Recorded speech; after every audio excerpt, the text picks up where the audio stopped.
The HOA lady hated my deaf daughter from day one. She made our lives hell with nasty letters and cruel words.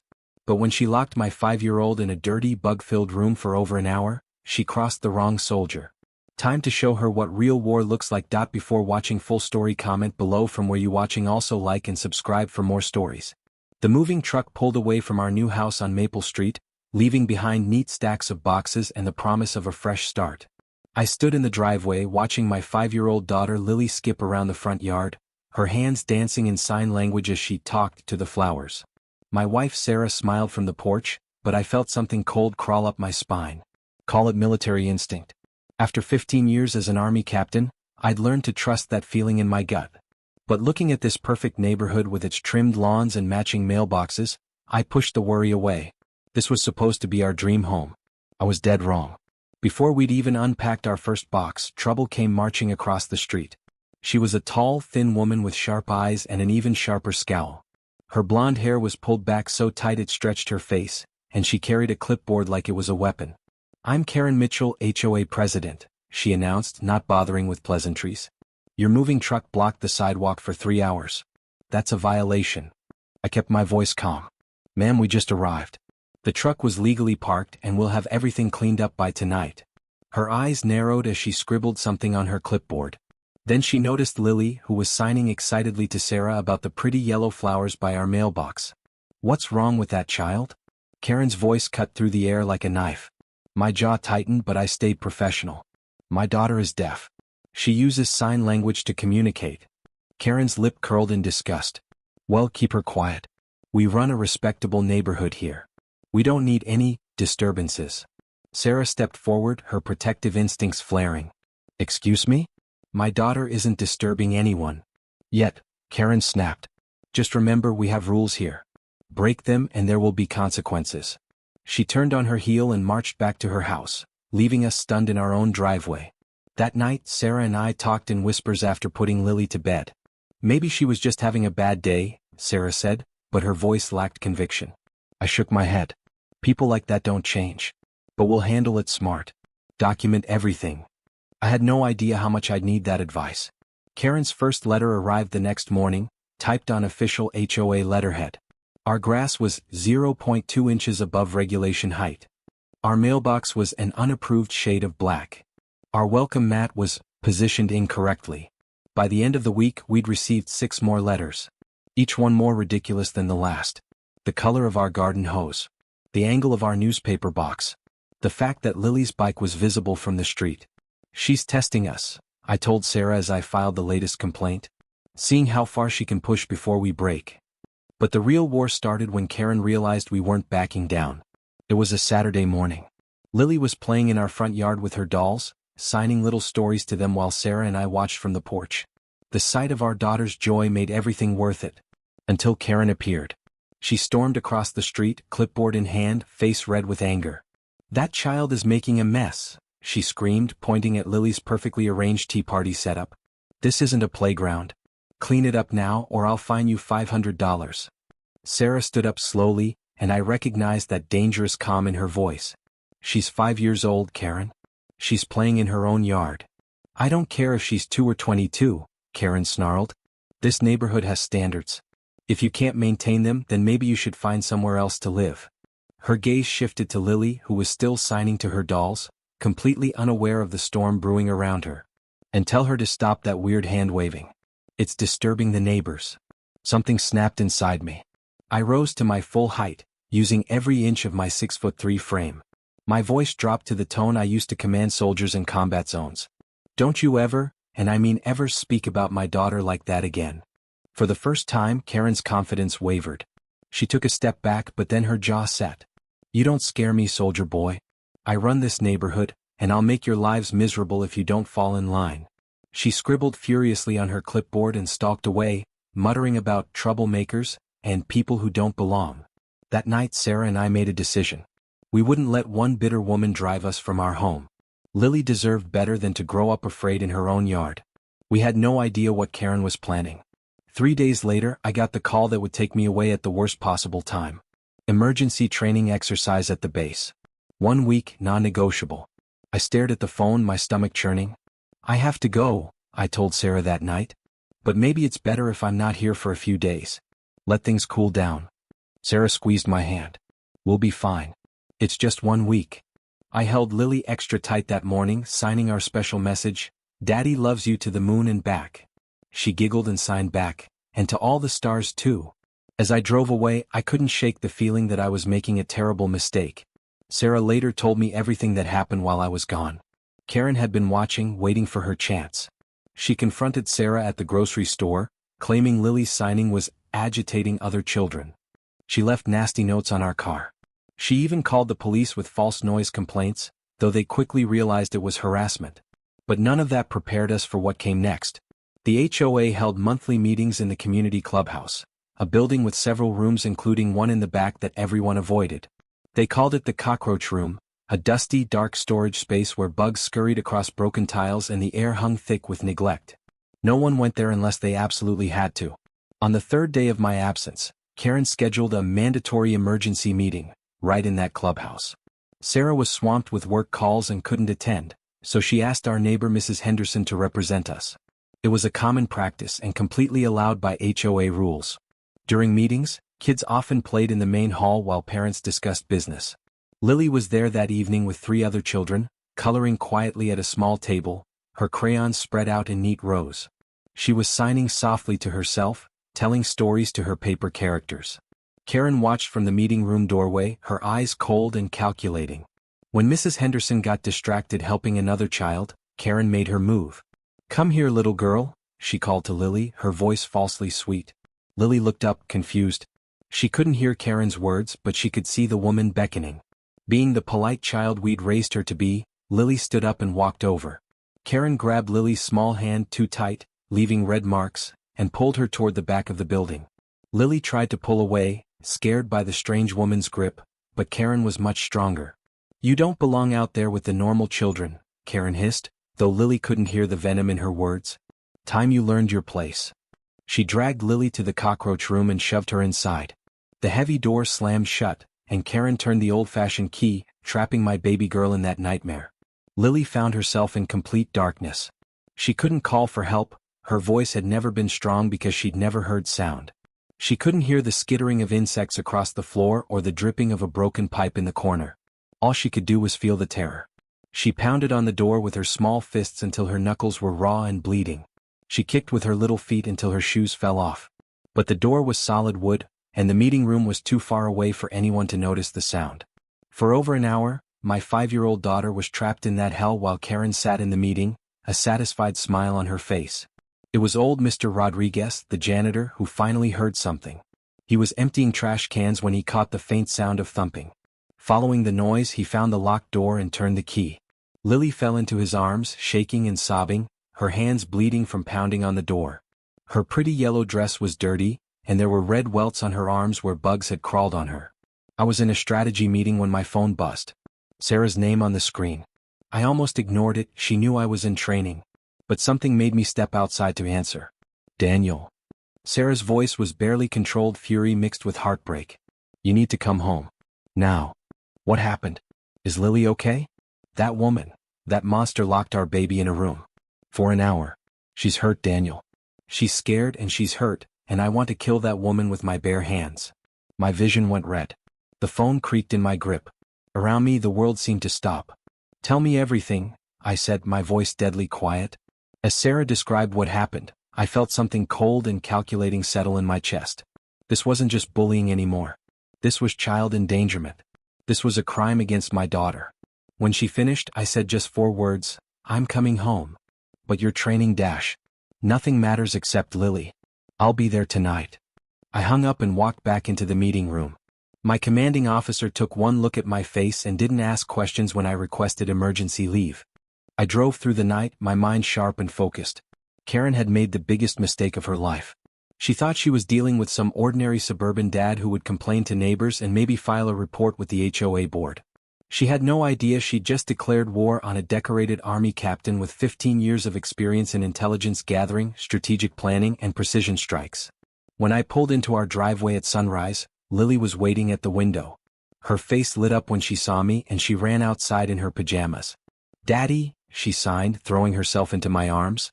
I held her tight, feeling the bandages on her small hands, seeing the fear still lingering in her eyes. "You're safe now, baby girl," I signed back. "Daddy's home and no one will ever hurt you again." Sarah came out, her face haggard from a sleepless night. "The whole neighborhood is talking about it," she said. "Even Karen's supporters are horrified. But she's claiming it was an accident, that Lily wandered in there on her own." I set Lily down gently and looked my wife in the eyes. "She's about to learn why you don't mess with a soldier's family." The next 3 days I worked like the intelligence officer I'd been trained to be. First, I secured evidence of the crime. Mr. Rodriguez, the janitor, was more than willing to give a statement. "I've been working here 20 years, he said, shaking his head. "Never seen nothing so cruel. That little girl was terrified. Mrs. Henderson had seen Karen grab Lily and lead her away. I thought she was just helping her find the bathroom," she admitted, wringing her hands. "If I'd known." But the best evidence came from an unexpected source. 14-year-old Marcus Thompson had been recording TikToks in the clubhouse that night. His video captured Karen dragging Lily toward the back rooms, and the audio picked up her cruel words, "Time you learned your place." I called my lawyer friend Jake Morrison, who specialized in civil rights cases. When I described what happened, there was a long silence. "Daniel," he said finally, "this isn't just bullying. This is false imprisonment of a minor, child endangerment, and discrimination based on disability. We can destroy her." Next, I started digging into Karen's background. Military intelligence training comes in handy when you need to research someone's entire life. What I found made my blood boil. Karen had bullied 3 other families out of the neighborhood in the past 2 years. All had children with special needs. The Johnsons moved away after Karen repeatedly called CPS on them with false reports about their autistic son. The Martinez family left when Karen convinced other neighbors that their daughter's epilepsy made her dangerous. But that wasn't all. I discovered that Karen had been embezzling HOA funds for over a year, using the money for personal expenses like spa treatments and luxury vacations. I found bank records, credit card statements, and receipts that painted a clear picture of theft. I also learned something interesting about the clubhouse. The Cockroach room wasn't supposed to be locked. The door had a broken handle that Karen had secretly replaced with a keyed lock months ago, claiming it was for security. She was the only one with a key. This wasn't a spur-of-the-moment act of cruelty. Karen had prepared that room as her personal prison for children she didn't like. While I gathered evidence, word spread through the neighborhood about what really happened. Karen's supporters began abandoning her as the truth came out. Parents who had previously stayed silent about her behavior started coming forward with their own stories. Tom Bradley, whose son had Down syndrome, told me how Karen had repeatedly tried to ban his boy from the community pool. "She said he made other children uncomfortable," Tom said, his hands clenched into fists. "We should have stood up to her then." Even some of Karen's closest allies were horrified. Linda Morrison, no relation to my lawyer, had been Karen's friend for years, but locking a child in that filthy room was too much. "I defended her for too long," Linda admitted. "But this is evil." I quietly organized these neighbors, preparing them for what was coming. The monthly HOA meeting was in 2 days. That's where I would make my move. Karen, meanwhile, was spreading her own version of events. She claimed Lily had wandered into the room by accident and gotten locked in when the door handle broke. She painted herself as the victim, saying we were trying to destroy her reputation with lies. She had no idea what was about to hit her. The night of the HOA meeting, I put on my dress uniform. Every ribbon, every medal, every insignia that showed 15 years of faithful service to my country. If Karen wanted to judge people by appearances, I'd give her something to think about. The clubhouse was packed. Word had gotten out that something big was going to happen. Karen stood at the front of the room in her best power suit, that familiar clipboard in her hands, but I could see the nervousness in her eyes when she spotted me. She went through the usual business, budget reports, landscaping complaints, parking violations. Her voice was steady, but her hands shook slightly as she flipped through her papers. Finally, she said the words I'd been waiting for, "Any new business?" I stood up slowly, letting the silence stretch. Every eye in the room turned to me. I could feel the weight of my uniform, the authority it represented, the promise I'd made to protect the innocent. "My name is Captain Daniel Hayes, United States Army," I began, my voice carrying to every corner of the room. "I've served this country for 15 years, through 3 deployments, protecting American families from those who would do them harm."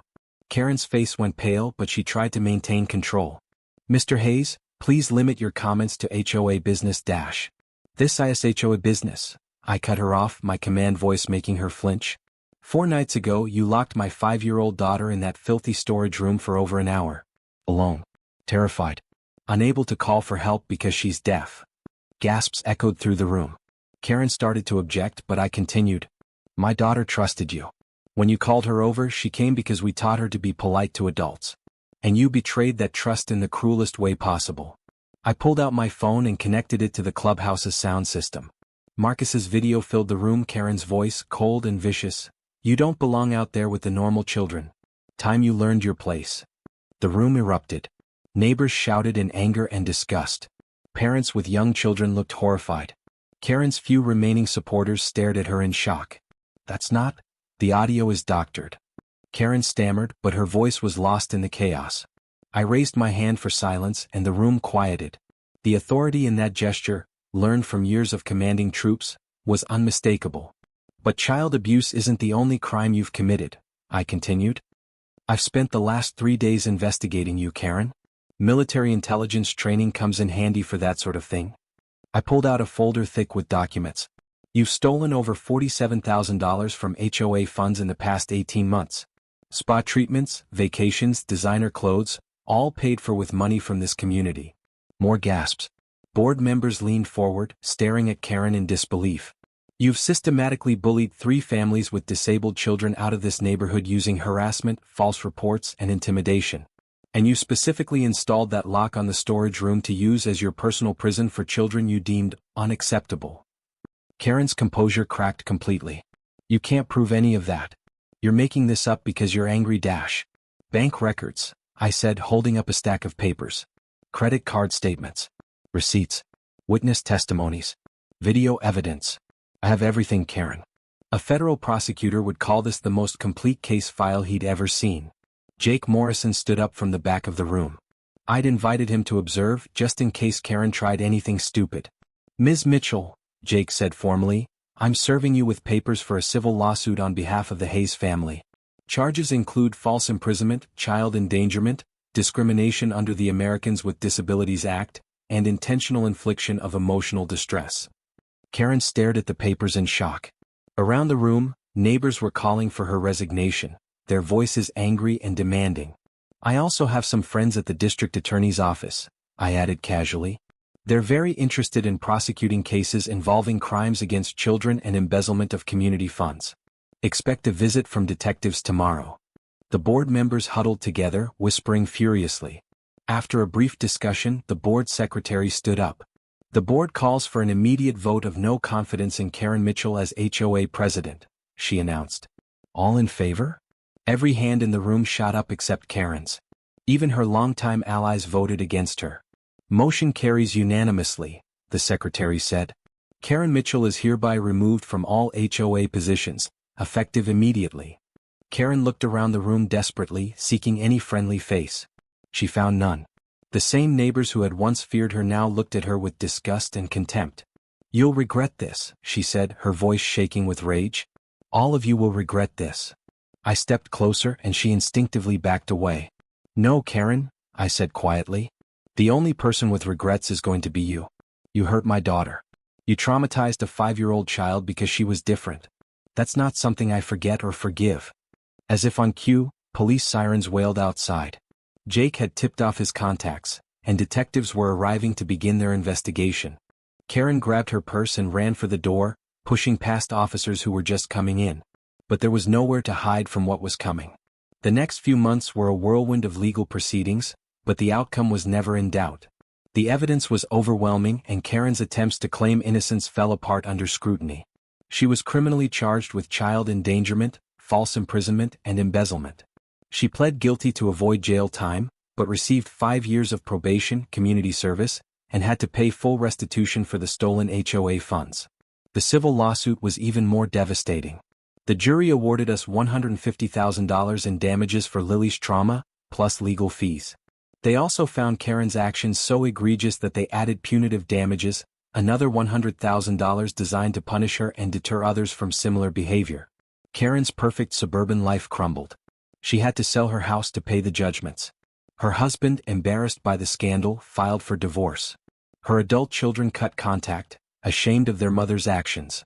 She moved to a tiny apartment across town, her reputation destroyed, her social circle vanished. But I wasn't done.